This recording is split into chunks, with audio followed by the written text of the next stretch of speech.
Hey guys, Jeffries here, and welcome to episode 20 of You Don't Win Anything with Kids.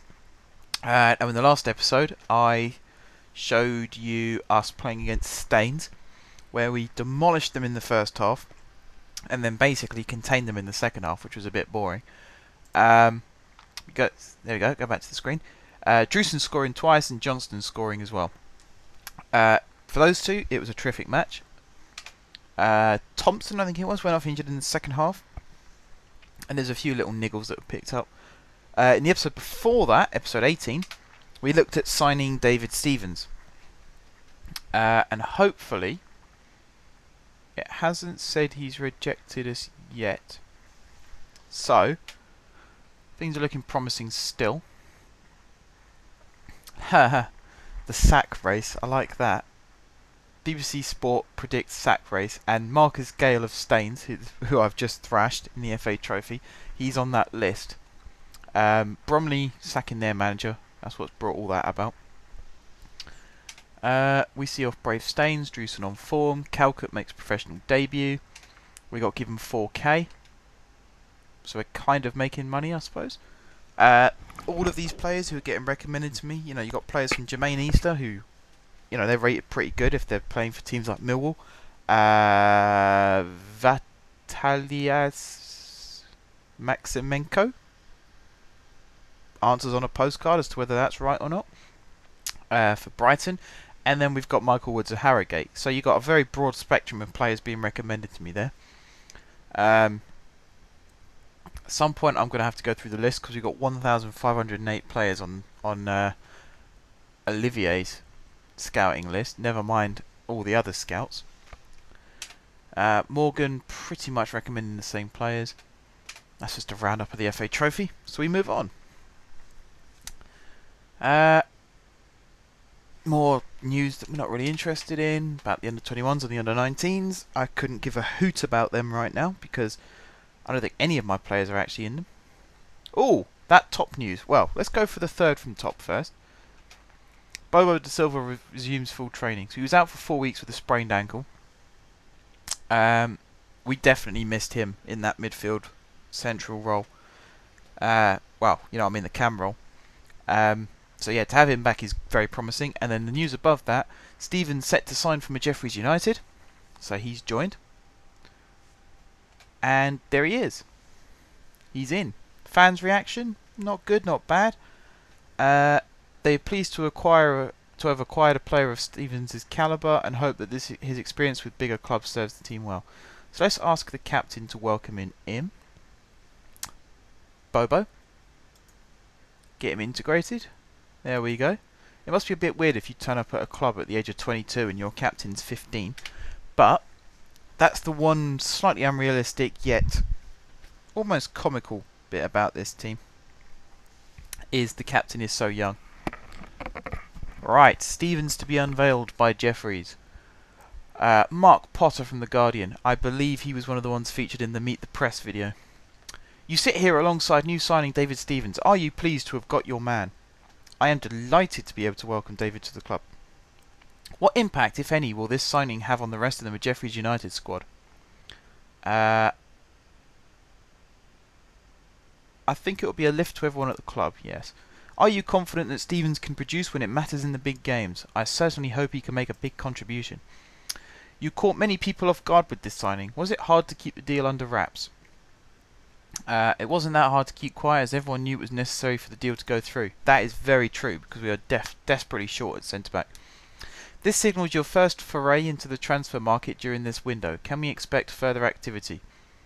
I don't think you should expect to see much else from the club.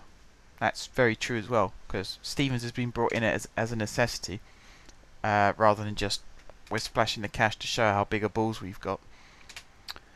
Our match that was meant to happen this weekend has been rearranged. I assume that was down to international call-ups. And I know that sounds ridiculous for someone to say that in the Skrill South, but, under 19s, maybe under 21s. And it's not just me. There's loads of other teams in the non-league that can have players called up for faraway countries, shall we say. I believe there was once a player who played for Jamaica who played in the non-league. And you know, I kind of like seeing that. You got you got international teams who could end up playing a friendly against England, let's say, who have a team made up of, in some cases, non-league players playing in England. It must be fantastic to be in a team like that, because you get the experience of playing in a big match, but at the same time you're still representing your country, so you got great pride in that, and you don't have to be playing for a big team, and it's this chance to step up.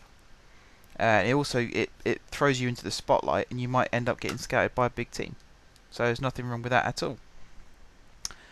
Jeffrey's thrilled with new signing. Well, that's very true. I'm fantastically pleased that we managed to get David Stevens in. We got Hitchin in the next round of the FA Trophy. That'll be played on the 23rd of November. It's currently the 6th of November. Whitehawk sack Freeman. Now, this is a shame. Whitehawk sack Freeman. Because we've got Whitehawk at home in our next match. And actually, all the ones that were on the sack list didn't get sacked. There's a completely different team who sacked their manager. So yeah, hopefully now when we play Whitehawk, they wouldn't have appointed a new manager, so we don't get the new manager effect going against us. So yeah, I'll stand by what I say. Actually, it's a bit of a shame that they get sacked, especially when you're about to play them.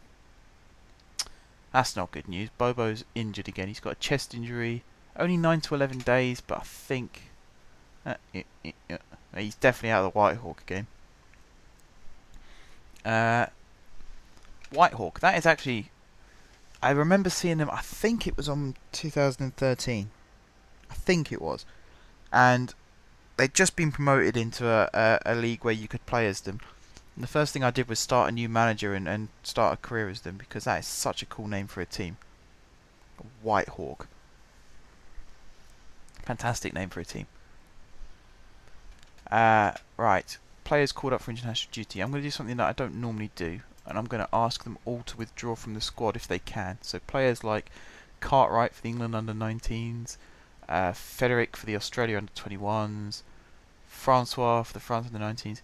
It's because we're so riddled with injuries at the moment. I don't want any more injuries to happen out of my control. So like when they're on international duty, I'd rather, if they were to get injured, that they actually get injured playing for us, because at least then they've done something for us. Right. Don't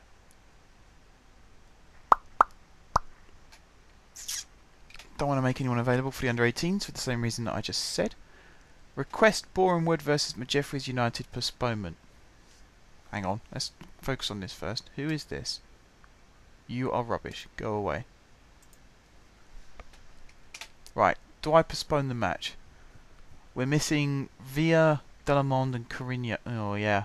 If we're missing those three, because they are big impact players. Right, we've requested to postpone the match. I think we're going to have to do what I did in the last episode, guys, is split it into two. So we did a pre-match build-up sort of thing, and then we showed the actual match. So, yeah, I'm going to do that. Right. We'll come back in the next episode, and you'll see us play against Whitehawk. But for now, wait for this little screen to load first, so I can show you what's going to happen. Oh, they've got a new manager. Okay, we'll get to see whether that makes a difference or not in the next episode. If it loads. There it is. Right. End of video spiel. Thanks guys for watching. If you haven't subscribed to my channel, click the red button below. If you have subscribed to my channel, thank you for your continued support. And until next time, I will see you soon.